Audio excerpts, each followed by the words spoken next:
마태복음 5장 3절 말씀입니다. 마태복음 5장 3절 우리 한 절을 같이 합독합니다. 심령이 가난한 자는 복이 있나니 천국이 그들의 것임이요. 아멘. 심령이 가난한 자는 복이 있다 그랬습니다. 일단 우리가 생각해도 말이 안 맞죠. 아니 가난한 게 뭐가 복이 있느냐 이렇게 우리가 생각할 수밖에 없죠. 가난은 복이 없는 것이고 불행한 것이고 복을 잃어버린 것이라고 우리가 분명히 생각한단 말이죠. 근데 여기서는 심령이라 그랬습니다. 우리의 심령이 여러 가지 것으로 가득 차고 복잡하게 엮여 있으면 하나님의 은혜가 임할 틈이 없고 하나님의 은혜에 무엇이든지 변명을 하게 되고 하나님 주시는 모든 역사를 전부 다 거절하고 부인하는 그런 심령이 된다 그랬습니다. 그럴 바에는 차라리 심령이 깨끗하게 비어 있는 것이 훨씬 우리에게 복이 된다라고 말씀하고 계신다는 겁니다. 어떻게 보면 옛날보다 지금이 더 복잡할 수 있어요. 옛날에는 그렇게 유튜브니 핸드폰이니 이런 게 없다 보니까 그냥 마음이 어쩌면 속이 심플할 수도 있단 말이죠. 근데 지금은 터치만 할 줄 알면 어린아이들부터 많은 것들이 머릿속에 들어와 있단 말이죠. 문제는 그것이 제대로 된 정답이냐 하면 거의 그렇지 못해요. 그게 일종의 돈이 되다 보니까 별 얘기를 가지고 꾸며서 사람들을 혼란하게 만드는데 가중을 더 하고 있다는 겁니다. 우리가 유튜브나 이런 걸 정말 조심해야 돼요. 분별력과 판별력을 가지고 그걸 볼 수 있어야 되는데 그냥 그렇지 못하니까 고스란히 그게 내 안에 가득 차다 보니까 사람은 이 하나님이 창조하신 존재로 어마어마한 존재예요. 사실은 우리가 기억을 못한다고 하지만 저도 기억력이 자꾸 떨어지는 것 같은데 사실은 이 안에 다 저장이 되어 있는 거거든요. 능력이 어마어마해요. 근데 꼭 엉뚱한 때 그 기억이 뛰쳐나온다는 겁니다. 그러니까 하나님의 은혜가 임하고 하나님의 말씀이 임해야 될 때 꼭 그 다른 잡다한 것들이 그걸 방해한다는 겁니다. 그래서 정말 우리가 내 심령을 깨끗하게 비워내고 가난한 것은 막 궁핍하고 그런 차원이 아니라 비어있는 것을 의미하죠. 정말 하나님의 은혜가 가득할 수 있도록 자리를 남겨두는 것입니다. 아까 말씀드린 것처럼 우리 인간의 능력은 사실은 하나님 창조 피조물이기 때문에 어마어마해요. 충분히 능력이 되는데 비워놓을 수가 없단 말이죠. 계속 다른 것으로 가득 차서 이 하나님의 은혜와 하나님의 축복을 제대로 받아들이지 못하고 누리지 못한다는 겁니다. 그러니까 예수님이 마태복음 4장에 이 마귀에게 시험을 받으시고 난 다음에 내 앞에서 즉시 떠나가라라고 말씀하시고 공생애를 시작하시면서 먼저 산상보험이 마태복음 5장에서부터 시작할 때 첫 번째 하는 말씀이 심령이 가난한 자는 복이 있나니 천국이 그들의 것이며 그랬단 말이죠. 이 서론에는 지금 예수님이 우리에게 어떤 훈련을 하셨는지, 근데 이걸 우리가 말씀과 기도와 전도와 이 속에서 기도로 본다면 예수님은 우리에게 특별한 기도 훈련을 시키신 겁니다. 우리가 기도하기 전에 먼저 우리의 생각이 바뀌어져야 한다는 겁니다. 우리 생각은 도대체가 이해가 안 되는 거죠. 아니 가난한 것이 뭐가 복이 있느냐 이렇게 우리는 생각할 수밖에 없죠.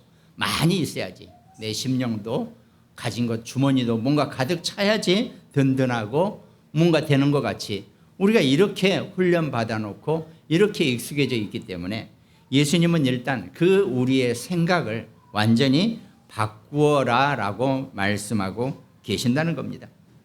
애통하는 자는 복이 있나니 그들이 위로를 받을 것이고 쭉 이렇게 지금 기존의 생각 틀을 완전히 깨버리고 있으시다는 겁니다.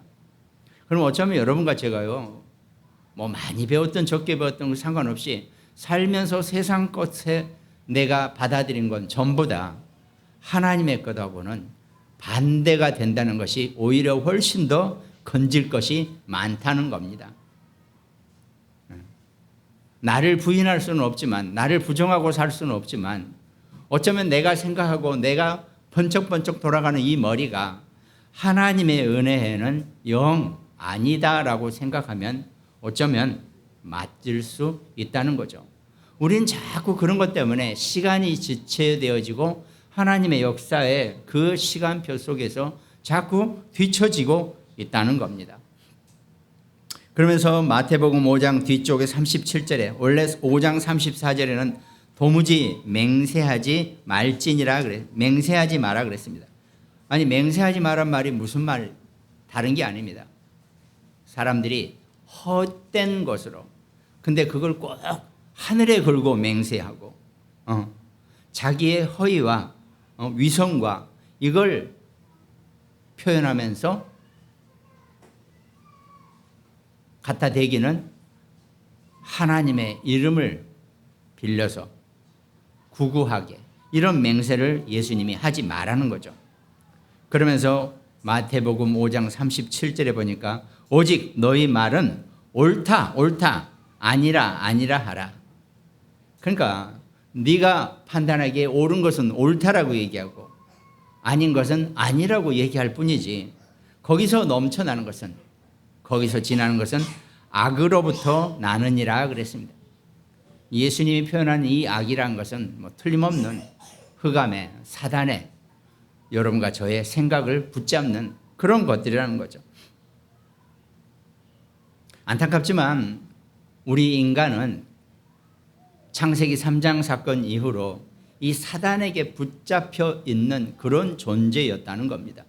그것도 오랜 시간 붙잡혀 왔기 때문에 우리는 너무나 거기에 익숙해져 있는 그런 존재가 인간이라는 겁니다. 그러니까 우리의 존재를 내가 먼저 제대로 우리를 알아야 된다는 말이죠. 나를 제대로 모르는데 뭘 어떻게 해야 될 겁니까?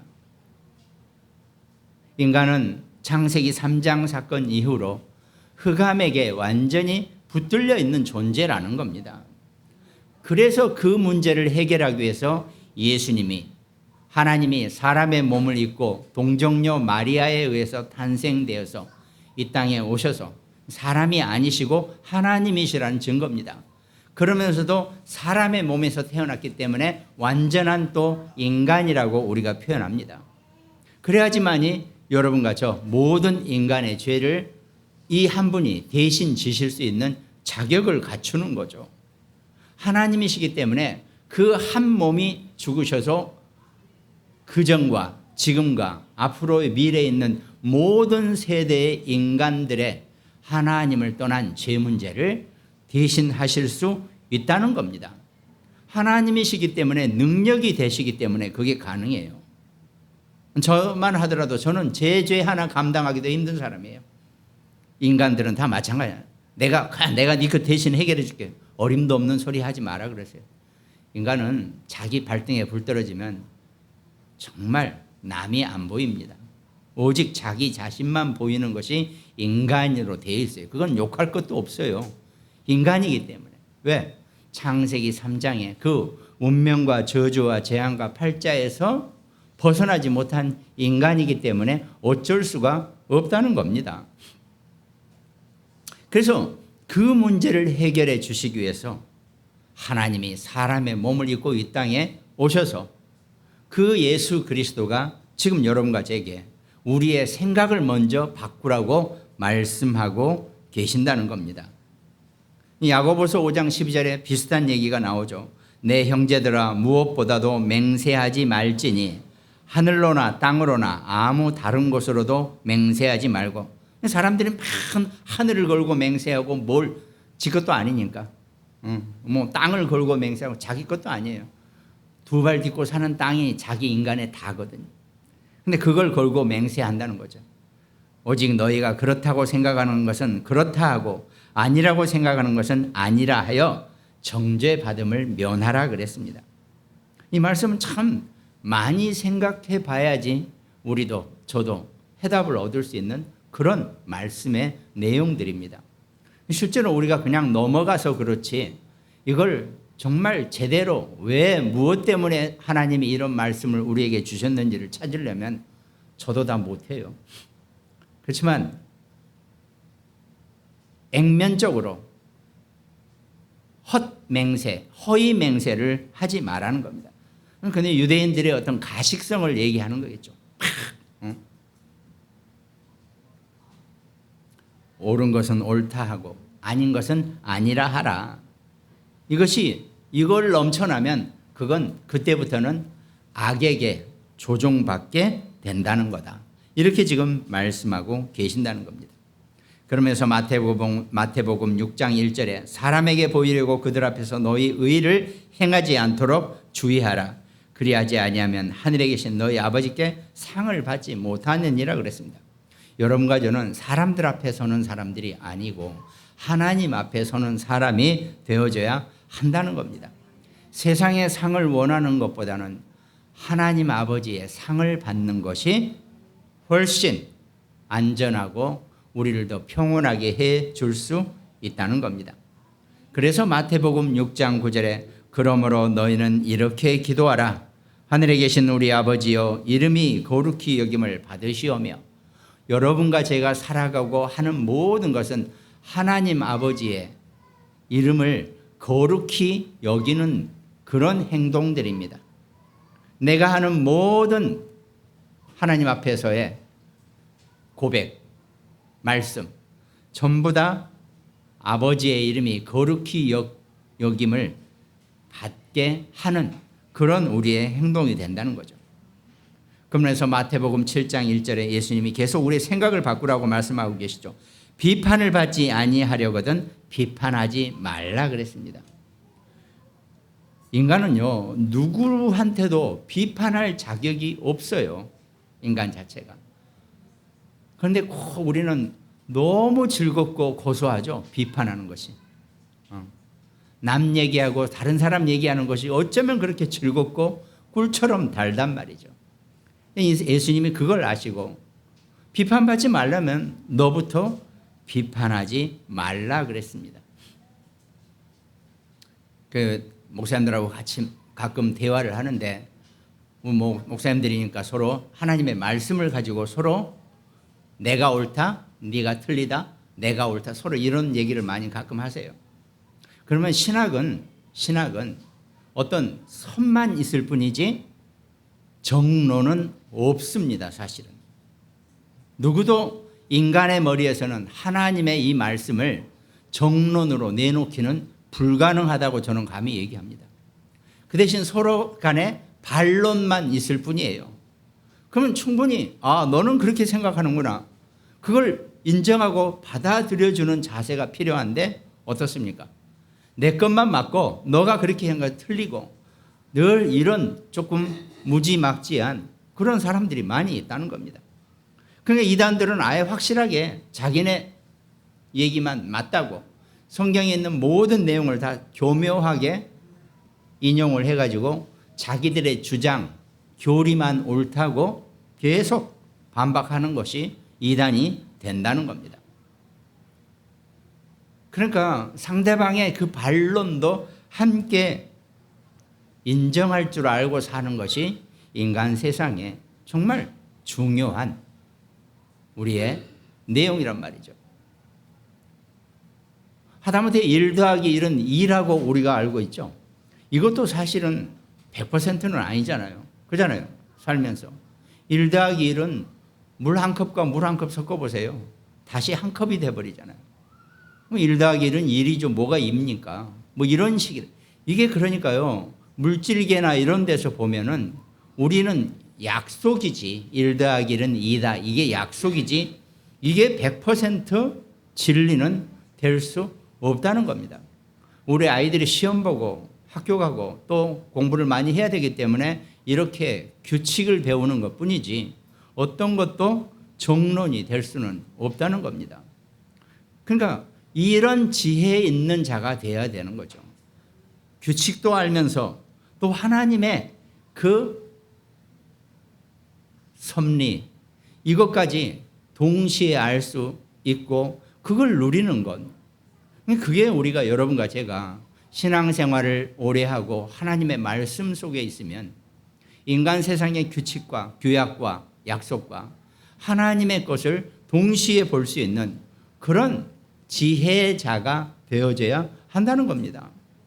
그럼 당연히 우리 아이들도 랩런트들도 1 더하기 1은 2라고 외워야 됩니다. 그러면서도 하나님의 무한한 섭리를 볼 줄 아는 지혜 있는 자가 되어야 하거든요. 그러니까 미국이나 유럽식 교육은 그런 식의 교육을 하는 거죠. 미안하지만 오랜 세월 동안 우리 한국은 1 더하기는 2만 가르치고 살았거든요. 근데 그쪽 교육은 그렇지 않아요. 1 더하기 1은 2가 우리가 다 약속한 거야. 그 대신 그게 아닌 게 더 많아. 그걸 서로 나눠보자. 포럼을 해결해보자. 너는 어떻게 생각하니? 이렇게 교육을 하고 있는데 우리는 그냥 1 더하기 2, 그거 1 더하기 1은 3 내지는 1이라고 썼다가는 바로 그냥 빨간 줄로 팍 긋고 공부 못하는 애. 이렇게 끝장을 내버린 게 여태까지 우리의 삶이었다는 거죠. 그러니까 희한하게 한국에서 공부 못한 친구가 미국에 어찌 유학을 갔는데 거기서는 어마어마하게 아주 똑똑한 사나이가 그런 친구들이 많습니다. 뭘 얘기하느냐. 예수님이 말씀하신 것처럼 우리의 생각이 먼저 하나님의 것으로 바꾸어져야 한다는 겁니다. 그걸 우리가 정말 제대로 하나님의 말씀으로 우리의 생각을 하나님이 원하시는 것으로 바꿔가야 한다는 거죠. 그 말씀입니다. 마태복음 7장 13절 좁은 문으로 들어가라. 멸망으로 인도하는 문은 크고 그 길이 넓어 그리로 들어가는 자가 많고 생명으로 인도하는 문은 좁고 길이 협착하여 찾는 자가 적음이라 그랬습니다. 아니 왜 좁은 문으로 갑니까? 넓은 문으로 팍 가야지.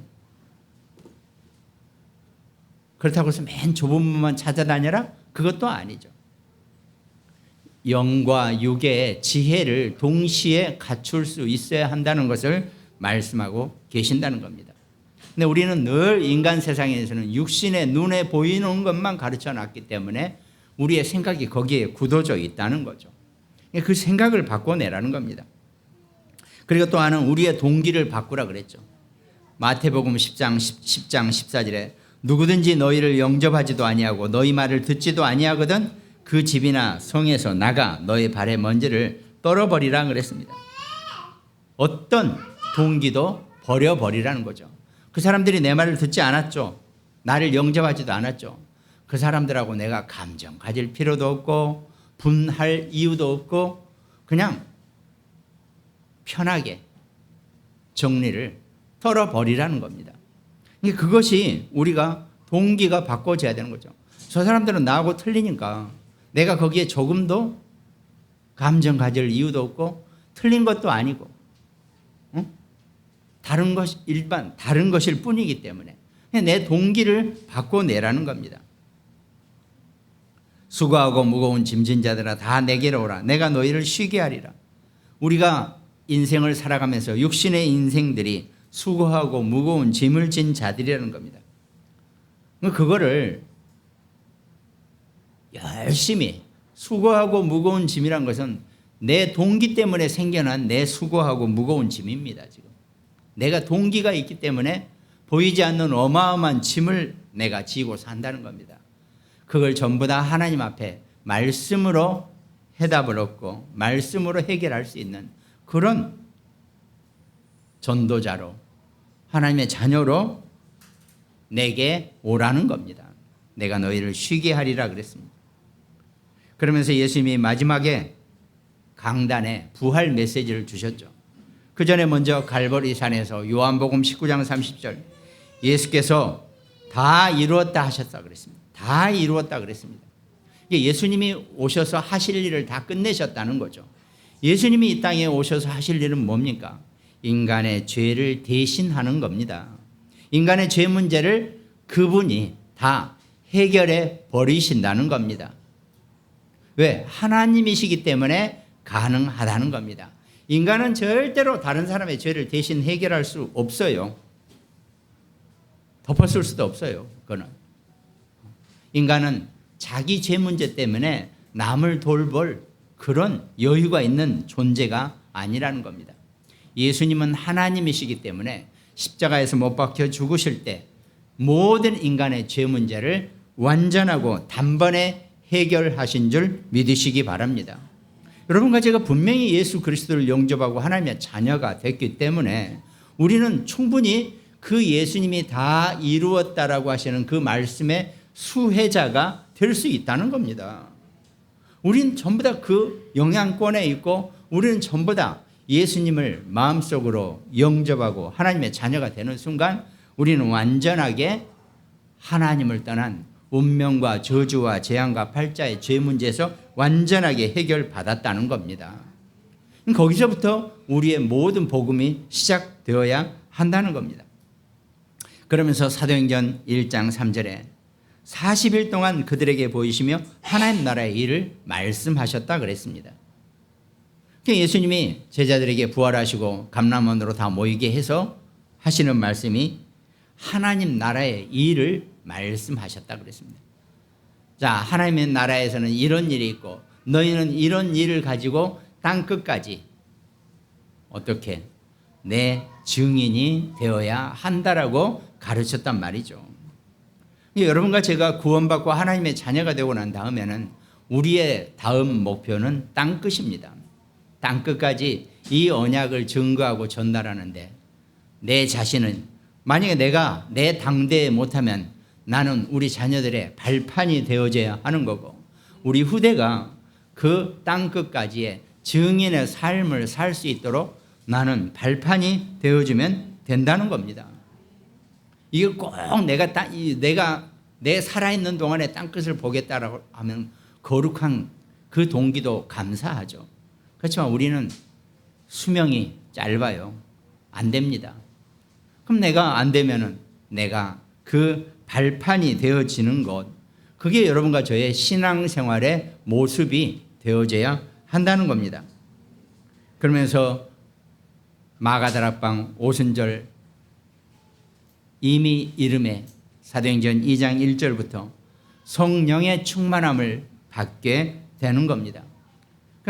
그러니까 원래 이거는 사도행전 2장 17절에 보면 말세에 내가 내 영을 모든 육체에 부어주리니 너희의 자녀들은 애언할 것이요 너희의 젊은이들은 환상을 보이고 너희의 늙은이들은 꿈을 꾸리라 그랬습니다.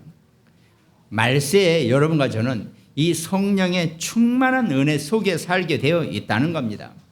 그러니까 내가 성령의 충만함을 누리지 못한다면 어떻게 하든지 성령의 충만함을 누리시기 바랍니다. 그 성령의 충만함은 다른 것으로 안 됩니다. 오늘 맛있는 음식으로 좋은 음악으로 이거 가지고 성령 충만이 되는 게 아니라 오직 하나님의 말씀으로 성령의 충만함을 입는 줄 믿으시기 바랍니다. 하나님의 말씀 속에서 성령의 충만한 힘을 얻으시기 바랍니다. 그것이 예수님이 부활 이후에 우리에게 주신 메시지라는 거죠. 이게 예수님의 공생애부터 시작해서 부활 메시지까지의 우리의 예수님의 기도 훈련입니다. 물론 여기에는 가장 또 다른 하나의 중요한 단어가 집중의 시간을 가지라고 하는 겁니다. 우리가 말씀에 집중하고 기도에 집중하고 우리의 삶의 전도에 집중할 수 있는 그런 축복자가 되시기를 주님의 이름으로 축원드리겠습니다. 그럼 본론에는 우리가 기도를 할 때 그 내용에 대한 얘기를 몇 가지 나눠보겠습니다. 먼저 우리가 기도를 할 때는 첫 번째가 감사가 있어야 합니다. 늘 기도 시작할 때 감사로 시작하시기 바랍니다. 내게 아무리 안 좋은 일이 생기고 내게 아무리 억울한 일이 생기고 말도 안 되는 얼토당토하는 그런 일을 당하셨다 할지라도 하나님께 감사하시기 바랍니다. 내가 기도할 수 있다는 것은 하나님께 기도할 수 있다는 것은 내가 하나님의 자녀이기 때문에 가능하다는 겁니다. 그럼 내가 하나님의 자녀가 된 것을 먼저 감사하시기 바랍니다. 마귀의 결박에서 완전히 해방시켜 주신 것에 감사하시기 바랍니다. 에베소서 2장 3절에 보니까 전에는 우리도 다 그 가운데서 우리 육체의 욕심을 따라 지내며 육체와 마음에 원하는 것을 하여 다른 이들과 같이 본질상 진노의 자녀였더니 그랬습니다. 여러분과 제가 원래는 진노의 자녀였는데 곧 운명과 저주와 재앙과 팔자 속에 빠져 살 수밖에 없는 그런 진노의 자녀였다는 겁니다. 마귀에게 붙들려 꼼짝 못하는 그런 인생을 우리가 살아가야 하는데 거기서 우리를 완전히 해방시켜 주신 것에 감사하시기 바랍니다. 그러면서 예수님이 요한복음 14장 26절 보혜사 곧 아버지께서 내 이름으로 보내실 성령, 보혜사 성령을 우리에게 주셨고 그 성령이 여러분과 저를 모든 것으로 인도하심을 감사하시기 바랍니다. 그래서 요한복음 14장 27절 평안을 너희에게 끼치노니 곧 나의 평안을 너희에게 주노라 그랬습니다. 예수 그리스도의 성령의 충만한 은혜를 입으면 그 그리스도의 평안함도 내게 임한다고 약속하셨습니다. 내가 너희에게 주는 것은 세상이 주는 것과 같지 아니하니라. 너희는 마음에 근심하지도 말고 두려워하지도 말라 그랬습니다. 여러분 어떤 문제나 사건 앞에서도 근심하지 마시고 두려워하지 말고 오직 하나님의 뜻을 발견하고 하나님의 뜻을 따라가는 그런 축복자가 되시기 바랍니다. 그러니까 어떤 고난이나 문제 속에서도 하나님의 완벽한 은혜를 발견할 수 있는 그런 축복자가 되어져야 한다는 겁니다. 그래서 빌립보서 4장 6절 말씀에 아무것도 염려하지 말고 다만 모든 일에 기도와 간구로 너희 구할 것을 감사함으로 하나님께 아뢰라 그랬습니다. 여러분 정말 감사로 기도가 시작되시기 바랍니다. 그리고 나서는 기도의 두 번째는 우리가 찬양을 하는 겁니다. 찬양이라는 건 곡조 있는 노래를 하는 그것도 찬양이지만 기도는 곡조가 없는 찬양이라 그랬습니다. 내가 정말 하나님께 찬양이라는 것은 하나님의 이름을 높이는 겁니다.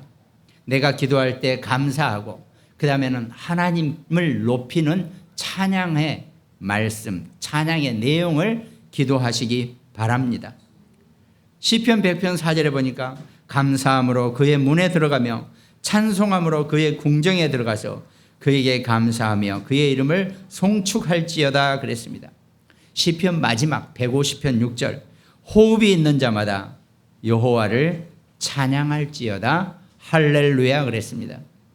호흡이 있는 자마다 여호와를 찬양하라 그랬습니다. 곡조가 있는 찬양도 너무 감사하죠.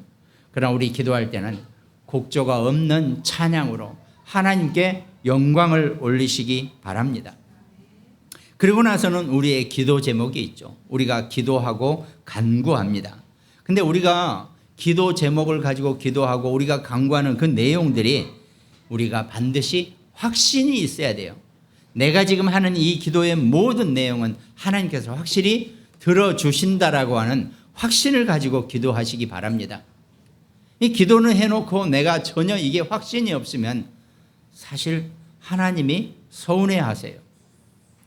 확신을 가지고 이 말씀이 그대로 성취되어지고 이루어진 것을 감사하고 찬양하고 확신하시면서 기도하시기 바랍니다. 그러니까 요한복음 16장 24절에 보니까 지금까지는 너희가 내 이름으로 아무것도 구하지 아니하였으나 구하라 그리하면 받으리니 너희 기쁨이 충만하리라 그랬습니다. 예수 그리스도 이름으로 구하시기 바랍니다. 예수 그리스도 이름으로 무엇이든지 구하면 그대로 응답하시고 성취하신다고 분명히 약속하셨다는 겁니다. 그러니까 구약 시대에는 양을 잡고 제물을 바치면서 사죄를 받았죠. 기도를 했죠. 그러니까 지금은 어떻습니까? 성소의 휘장이 위에서부터 아래로 그대로 찢어지면서 이제 누구든지 예수 그리스도 이름으로 기도할 때 하나님이 직접 들으시고 하나님이 천군 천사를 대동해서 우리의 기도를 그대로 응답하신다고 약속하셨다는 겁니다. 지난주에 하물며 너희 하늘 아버지께서 구하는 자마다 성령을 주시지 않겠느냐? 기도하면 하나님이 직접 성령으로 역사하신다고 분명히 말씀하고 계십니다. 그래서 히브리서 1장 14절 모든 천사들은 섬기는 영이라 그랬습니다. 구원받을 상속자들을 위하여 섬기라고 보내심이 아니냐 그랬습니다. 여러분과 제가 기도할 때는 천군 천사가 우리의 기도를 하나도 토시도 빠뜨리지 않고 그대로 금쟁반에 담아서 하나님 앞에 보좌에 올린다 그랬습니다. 하나님께서 그만큼 자기 자녀, 자기 백성의 기도를 귀하게 여기신다는 겁니다. 어떤 기도도 응답 못할 게 없고 하나님 반드시 들으시고 응답하신다는 그 확신을 가지고 기도하시기 바랍니다. 그게 여러분과 저의 기도의 중요한 내용이죠. 그러면서 네 번째 또 하나가 도고라 그랬죠. 이건 중보기도입니다. 하나님의 역사는 시공간을 초월하시기 때문에 내가 지금 여기서 기도하는 것이 내가 지금 기도하고 있는 그 기도 제목에 미국에 유럽에 어떤 세상에도 그대로 동일하게 역사하신다 그랬습니다. 그것이 중보기도의 내용입니다. 내 기도만 하는 것이 아니라 내가 구원받기를 원하는 내 가족이나 친지나 또 내가 정말 기도해 줘야 할 사람들 중보 기도하는 것, 이걸 도고라고 성경에서는 표현합니다. 시공간을 초월하신 하나님의 역사가 반드시 우리가 하는 기도 제목 어떤 것 하나도 놓치지 않고 떨어뜨리지 않고 그대로 응답하신다는 겁니다. 그것이 여러분과 제가 하는 기도의 내용입니다. 그러면서 또 하나가 어떤 상황 속에서도 하나님 여러분과 제게 시편 66편 19절에 보니까 그러나 하나님이 실로 들으셨으며 내 기도 소리에 귀를 기울이셨도다 그랬습니다. 하나님 여러분과 저의 어떤 기도도 다 들어주신다 그랬습니다. 그거는 내가 하나님의 자녀요 하나님의 약속의 백성이 되었기 때문에 가능한 일입니다. 세상에 어떤 부모가 자기 자녀가 얘기하는데 그냥 대충 듣고 넘어갈 부모가 어디 있습니까? 정상적인 부모라면 절대로 그럴 수가 없어요. 아이가 무슨 말을 하는지, 이 아이가 지금 뭐라고 얘기하는지 부모는 다 듣습니다. 마찬가지로 하나님은 실로 내 기도 소리에 귀를 기울이신다 그랬습니다. 하나님이 친히 여러분과 저의 기도 소리에 귀를 이렇게 들으신단 말이죠. 그러면 도대체 지금 살아있는 기독교 인구가 몇 명인데 하나님이 어떻게 그거 다 들으세요? 그거 능력 안 되신 하나님이라면 믿지 마세요. 하나님은 그거보다 더한 능력도 가지고 계십니다. 우리 선대부터 시작해서 우리 앞으로 영원한 미래까지의 모든 기독교인의 기도를 실시간으로 그대로 듣고 계시는 능력 있으신 분이 하나님이십니다. 하나님 그런 능력이 가지고 계세요. 그게 여러분과 저는 이해가 안 되죠. 우리는 이 차원, 이 수준에 머물러 있지만 하나님은 우리하고 차원이 다릅니다. 여러 우리가 이해 못하는 어마어마한 그런 차원의 능력이 하나님에게 있으시기 때문에 창세기부터 또 앞으로 영원한 미래에 모든 기독교인들의 기도 제목을 실시간으로 듣고 응답하고 계신다는 겁니다. 그러면요, 우리 선대에 어떤 사람이 했던 기도 제목을 우리가 또 앞으로 우리 후대가 그 수혜자가 될 수 있다는 겁니다. 이게 모든 기독교인들의 원리입니다. 하나님의 성령의 역사하시는 방법이 된다는 겁니다. 이게 도대체 이해가 안 될 수도 있고 안 믿겨질 수도 있지만 하나님은 그렇게 하시는 분이세요. 하나님 하신 일에는 그런 일이 많이 있다고 분명히 성경은 말씀하고 계십니다. 그러니까 지금 내 이걸로 끝나는 것이 아니라 내가 하는 기도는 먼 훗날 내 후대까지 하나님이 성령으로 성취시키고 역사하신다는 것을 놓치지 마시기 바랍니다. 그럼 이왕이면 기도를 많이 해놓으면 우리 후대가 훨씬 더 많이 혜택을 받겠죠. 많이 하시기 바랍니다. 시간 되시는 대로 하나님과 대화하시고 기도하시기 바랍니다. 결론 말씀드리겠습니다. 그러면 이때부터는 우리가 살아가면서 우리의 호흡이 있고 우리가 살아가는 동안 우리가 복음을 증거하는 것이 여러분과 저의 사명이고 우리의 미션입니다. 그러니까요, 누구를 만나더라도 어떤 상황에 있다 할지라도 그러니까 이거 복음을 증거한다는 게 우리가 오해를 해요. 이걸 꼭 복음을 증거한다니까 누구한테 예수 그리스도 영접하고 하나님의 자녀가 되고 말씀을 전달하는 것만이 복음의 증거라고 생각하죠. 맞습니다.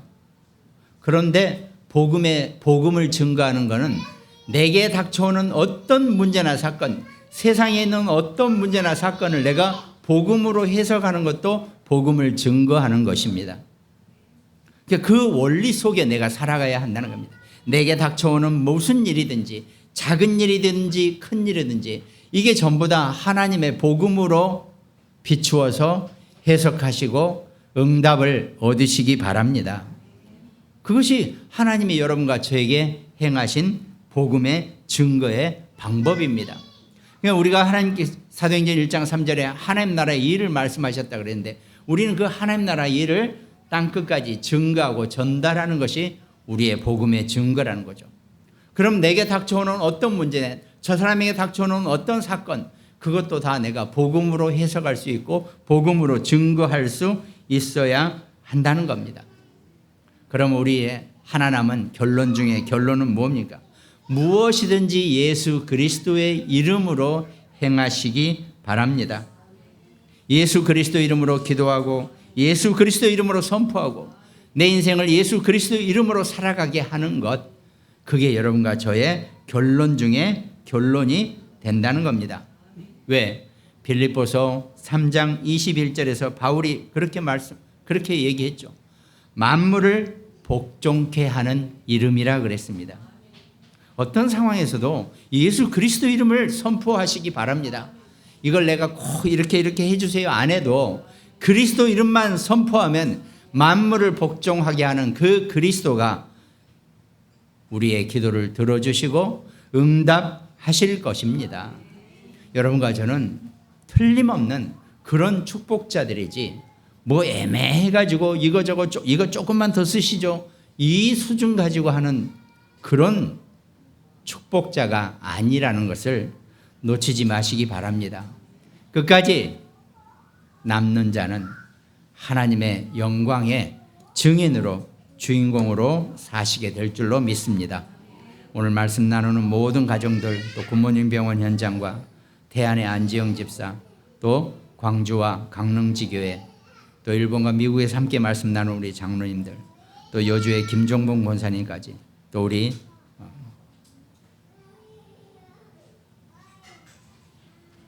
기도 제목을 내가 보고요. 햇님이 우리 이송미 집사님의 태명이 햇님이래요. 기도해 주시기 바랍니다. 잘 이 땅에 나올 수 있도록 기도하겠습니다. 감사하신 하나님께서 우리 인생을 사랑하시고 우리를 축복하시고 우리를 예수 그리스도 이름을 부르게 하여 주신 것을 감사드립니다.